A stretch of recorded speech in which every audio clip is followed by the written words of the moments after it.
नमस्कार। आज हम खड़े हैं रामपुर, एक गांव पड़ता है रायबरेली नगर का क्षेत्र में, गढ़ी खास के पास में। यहाँ पर एक ज़मीन का मामला है। भूमाफिया के द्वारा एक ज़मीन पर कब्जा करके उसको बेच दिया गया है, जबकि ज़मीन की स्वामिनी जो थी उनकी मृत्यु 1993 में हो चुकी थी और वो महिला थी। 2021 में इस ज़मीन का बैनामा कर दिया गया है। महिला को जीवित दिखा करके, ना सिर्फ जीवित दिखाया गया बल्कि महिला का लिंग परिवर्तन करके उसको पुरुष दिखा दिया गया। पुरुष दिखा करके उसके नाम पर फर्जी बैनामा कर दिया जाता है। महिला की जो इस ज़मीन की मालिक, उनके नाती हमारे साथ खड़े हुए हैं और इन्होंने अपनी समस्या को कानूनी प्रक्रिया के द्वारा उसका निराकरण करने का प्रयास किया है और ये हमारे साथ खड़े हुए हैं। ये बताएंगे कि पूरा मामला क्या है। जी, अपना परिचय दीजिए। हंसराम पुत्र मैकुलाल। क्या मामला है? सर ज़मीनी मामला है।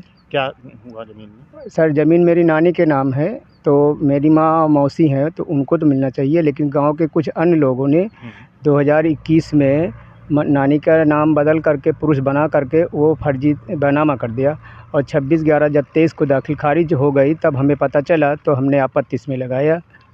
नहीं तो नानी की मृत्यु कब हुई थी? 1993 में। 1993। ज़मीन का बैनामा कब हुआ? 7/12/21 में। तो 7/12/21 में ज़मीन का बैनामा हुआ है, तो 2023 में दाखिल खारिज जब नहीं हुआ तब आपको पता चला? नहीं, दाखिल खारिज होने के बाद हमें जानकारी हुई कि आपकी ज़मीन बिक चुकी है। दाखिल खारिज भी हो गई तो हम भी 28 तारीख से इसकी प्रक्रिया चालू कर दिया। तो कहाँ आप गए इसके लिए? एसपी के यहाँ भी गए, डीएम के यहाँ भी गए, हरचंदपुर थाना ये सब लगता है वहाँ भी गए। वहाँ कोई तहकीकात, कोई इंक्वायरी हमारी नहीं हुई। तब फिर हम न्यायालय दीवानी में पहुँचे।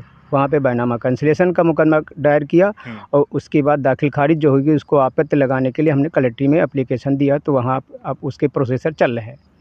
जी।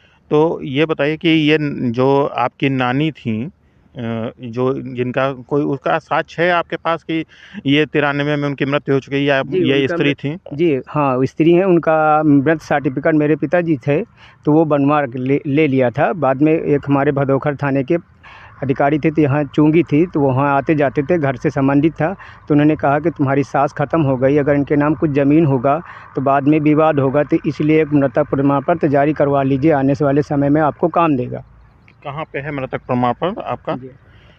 जैसा कि आप देख सकते हैं, ये मृत्यु प्रमाण पत्र है जो इनकी नानी जयराजा, इसमें साफ लिखा हुआ है जयराजा पत्नी जरू और लिंग स्त्री लिखा हुआ है, जिनकी मृत्यु 10/5/1993 को हो चुकी है।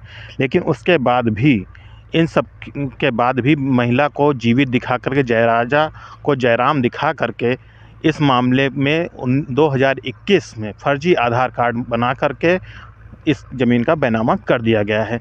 किसने किया बैनामा? किसने बेच दिया आपकी ज़मीन को? ज़मीन बेचा नानी का नाम जयराजा उर्फ जयराम बना करके ये बैनामा किया गया, गढ़ी खास के एड्रेस से आधार सब बनवा करके। और जो ख़रीदने वाला है ये सहदेव है, ये दादू टकारी पड़ता है, मझिलिया पोस्ट उनका जो है मझिलिया लगता है और उनका तहसील सलवन आता है। जी। तो ये 2021 में इनकी ज़मीन को फर्जी तरीके से दिखा करके, और इस मामले में जो है कोर्ट से आदेश भी हुआ है और ये रिपोर्ट भी लगाई गई है थाना भदोखर के द्वारा। ये देख सकते हैं आप, इसमें आख्या लगाई गई है जिसमें बताया गया है कि ये मामला संदिग्ध है, इस पर जांच होनी चाहिए। तो रकबा कौन सा है आपका? सर इसमें रकबा 5 नंबर है, काटा संख्या 298 है, 350 है, 301 है, 357 है और 358 है। इनमें से सब में से सबसे बड़ा गाटा पे हम खड़े हुए हैं, जो इसका रकबा 17 से 18 बिस्वा का है। बाकी सब में है आपका ये रकबा सर, ये जो इस मकान से इस मकान की दूरी के जो बीच में बना हुआ, ये जो बंगला रखा हुआ है भी इसी में रखा हुआ है। ये इसी में रखा हुआ है। हाँ, ये प्लाटिंग की तैयारी कर रहे हैं। अच्छा।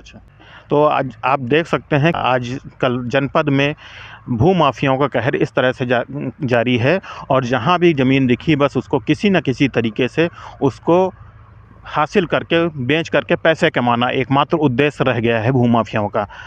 जबकि सरकार कह रही है कि हम भ्रष्टाचार और को उखाड़ फेंकने की बातें करती है, लेकिन कहीं न कहीं इन सब मामलों से जो आज उजागर हो रहे हैं, सच्चाई पर एक दाग लगाते हुए नज़र आ रहे हैं।